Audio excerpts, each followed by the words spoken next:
స్వరూపానందేంద్ర సరస్వతితో చర్చించేందుకు శారదాపీఠానికి వెళ్లిన తెలుగు శక్తి అధ్యక్షుడు బివి రామ్ వెళ్లారు. అయితే బివి రామ్తో మాట్లాడేందుకు స్వరూపానందేంద్ర సరస్వతి నిరాకరించారు.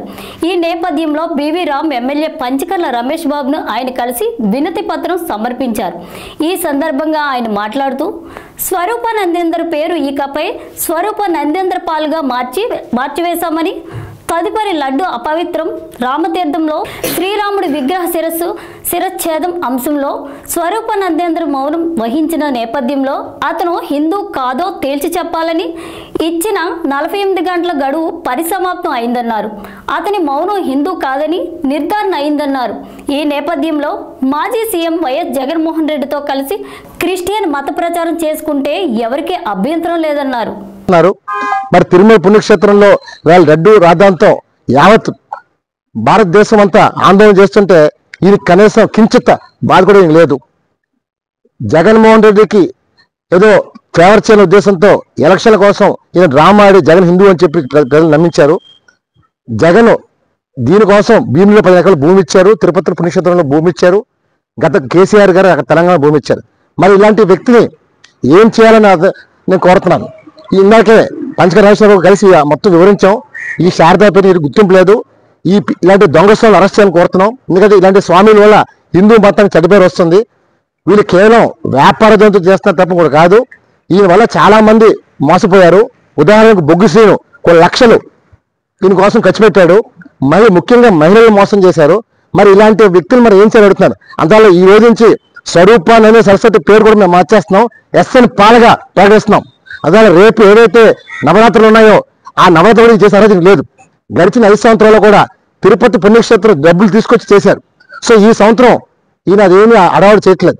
అంటే కేవలం ప్రజల్ని మోసం చేయటానికి, ఈ ప్రాంత ప్రజలను మోసం చేయడానికి ఈ శారదాపీఠం ఉపయోగపడుతుంది తప్ప ఇంకోటి కాదు.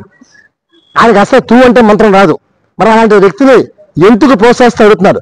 చాలా మంది రాజకీయ నాయకులు ఎందుకని మీరు వస్తారని అడుగుతున్నారు. ఇకపై మానుకోండి. హిందూ మతాన్ని గౌరవం లేని ఇలాంటి నీచుల్ని ఇప్పటికైనా బాయ్కట్ చేయండి. మేము ఒకటే ప్రభుత్వాన్ని కోరుతున్నాం, ముఖ్యమంత్రి చంద్రబాబు గారిని దయచేసి శారదాపీఠ ఇచ్చిన భూముల్ని వెనక తీసుకొని కోరుతున్నాం. చీన పక్షంలో ఈ ఆందోళన చాలా పెద్దది కాబోతుంది. సో ప్రజలు ఆగ్రహిస్తే ప్రభుత్వం లాండర్ ఫెయిల్ అవుతుంది. మరి ఇవాళ స్వామీజీని కలవడం కోసం వెళ్తే అక్కడ పోలీసు బందోబస్తు ఏంటి అడుగుతున్నాను. అంటే ఒక దొంగ స్వామికి పోలీసులు కాపలా కాస్తున్నారంటే ప్రభుత్వం మారినా సరే ఇంకా పోలీసు మైండ్ సెట్ మారలా. దాన్ని ఒకటే కోరుతున్నాను, చంద్రబాబు నాయుడు, పవన్ కళ్యాణ్ హిందూ మతాన్ని కాపాడండి. భారతదేశం హిందూ దేశం, ఇది ముస్లిం దేశం కాదు, క్రిస్టియన్ దేశం కాదు. మనం క్రిస్టియన్ ముస్లింలు గౌరవిస్తాం. అంతేగాని ఈ నా కొడుకులు మా మతాన్ని తొక్కాలని చూస్తే మేము వాళ్ళని తల్లిదండ్రులు మనం చేస్తాను. ఇప్పటికైనా సరే శారదాపీఠం నువ్వు ఇక మతం మార్చుకో, నీ పేరు ఎస్ఎన్ పాలగా పెట్టాను. రేపు కానీ నవరాత్రులు చేస్తే మాత్రం ఎవరు ఊరుకోరు, తంతరం మనం చేస్తాను. అంటే శారదాపీఠం దొంగపీఠం, ఈ పీఠాన్ని క్యాన్సిల్ చేయడం కోరుతాం. అలాగే ఈ భూములను క్యాన్సిల్ కోరుతాం. శారదాపీఠం స్వరూపానంద స్వామిని అరెస్ట్ చేసి హిందూ సమాజం కాపాడని కోరుతున్నాను. జై హింద్.